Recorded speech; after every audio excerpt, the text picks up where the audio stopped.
안녕하십니까, 이용준입니다.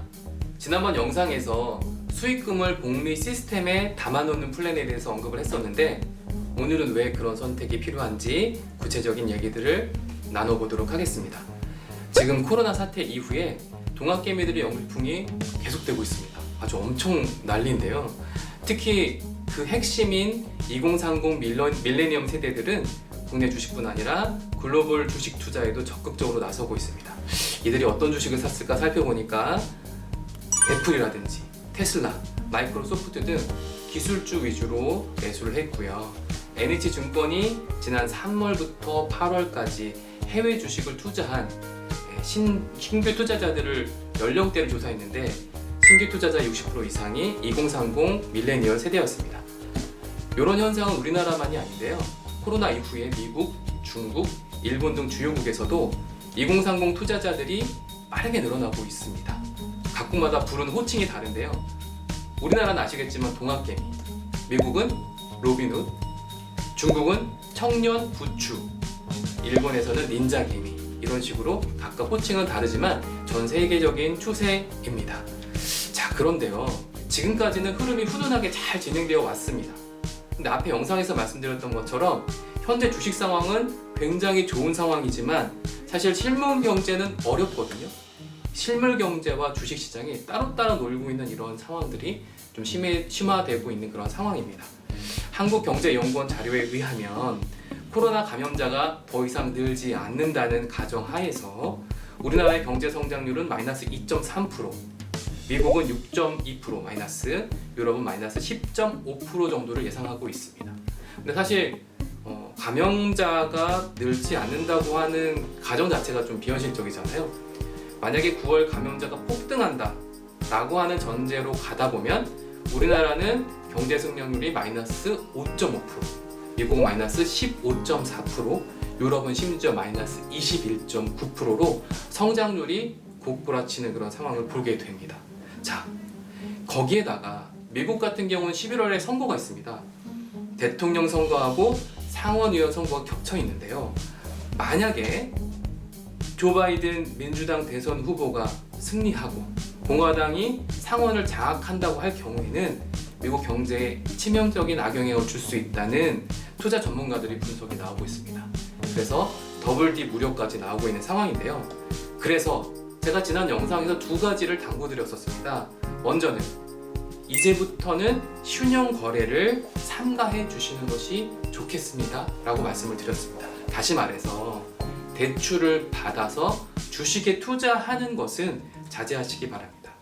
그리고 두 번째, 주식에서 번 수익은 계속 주식에 재투자하시기만 하지 마시고 일정 부분은 떼어서 현금화 하시는 것이 필요하고요.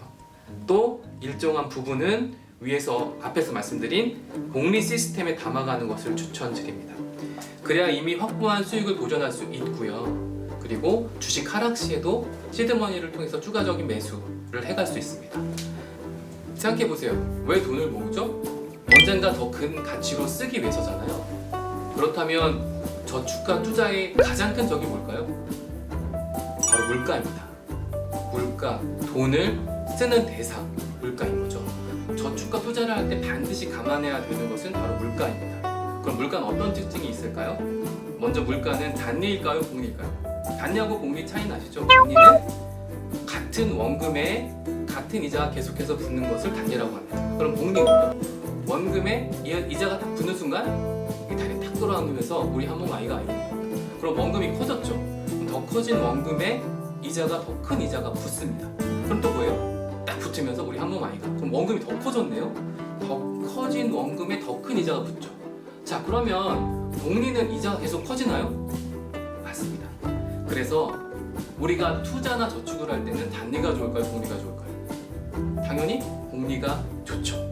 근데 입장을 바꿔놓고 만약 물가라면 어떨까요? 처음 질문으로 돌아가서 물가는 단리일까요, 복리일까요? 네, 물가는 복리입니다. 정확하게 얘기하면 연 복리의 개념입니다. 자, 아마 이 얘기를 들으면서 막 식은땀 흘리고 막 공포에 떠시는 분은 없을 거예요. 왜냐하면 감이 없으시니까. 자, 물가가 단리랑 복리라고 했을 때 단리하고 복리의 차이는 그게 처음에 5년간은 큰 차이가 나지 않습니다. 복리는 5년이 지나면서 이렇게 가파르게 올라가고요. 단리는 일정하게 갑니다. 문제는 시간이 흘러서 10년이 넘어가면서 점점 벌어지겠죠? 시간이 흐르면 흐를수록 그 갭은 점점 커집니다. 근데 문제는 뭘까요?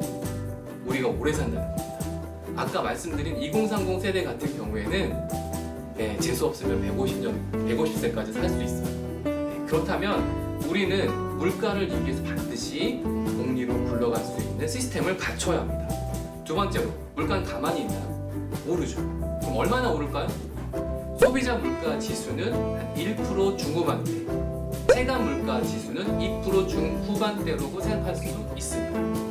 네, 그럼 최소한 내가 하고 있는 저축과 투자는 얘보다는 조금 더 높아야겠구나 라는 생각을 감을 갖고 계셔야 된다는 거죠. 자, 세 번째로는 물가는 세금을 내나요? 물가는 세금을 내지 않습니다. 4% 올랐잖아, 세금 내야지, 이런 거 없잖아. 그래서 우리가 물가를 이기는 투자를 하기 위해서는 가능하면 비과세 상품들을 선택해야 되겠구나 라는 겁니다. 자, 정리해 보겠습니다. 물가를 이기는 투자를 하기 위해서 가장 중요한 첫 번째는 복리로 운영되는 시스템이어야 되고요. 두 번째, 물가가 오르는 상승률을 이길 수 있는 수익을 가지고 있는 녀석이어야 되고요. 세 번째로는 요 똘똘한 녀석이 과세를 하지 않는 녀석이면 더 좋겠다는 겁니다. 이 세 가지를 조건을 갖춘 적절한 시스템을 갖고 있다면 아까 말씀드렸던 주식에 혹은 현물 투자, 금 등의 투자, 혹은 비트코인이 될 때 어떤 투자한 수익을 가지고 있던 그 수익에 대한 자금들을 여기에 담아가면서 장기적으로 물가를 이길 수 있는 시스템을 갖출 수 있습니다. 자, 오늘은 간단하게 여기까지 말씀을 드리고요. 다음 시간에는 그러면 지금 말씀드린 복리 시스템을 도대체 어떻게 구축해야 되는지, 구체적인 어떤 상품들을 활용할 수 있는지, 그리고 복리 시스템을 잘 활용하려면 어떻게 운영하면 되는 건지에 대한 이야기들을 계속해서 말씀을 드리도록 하겠습니다. 오늘도 경청해 주셔서 감사합니다.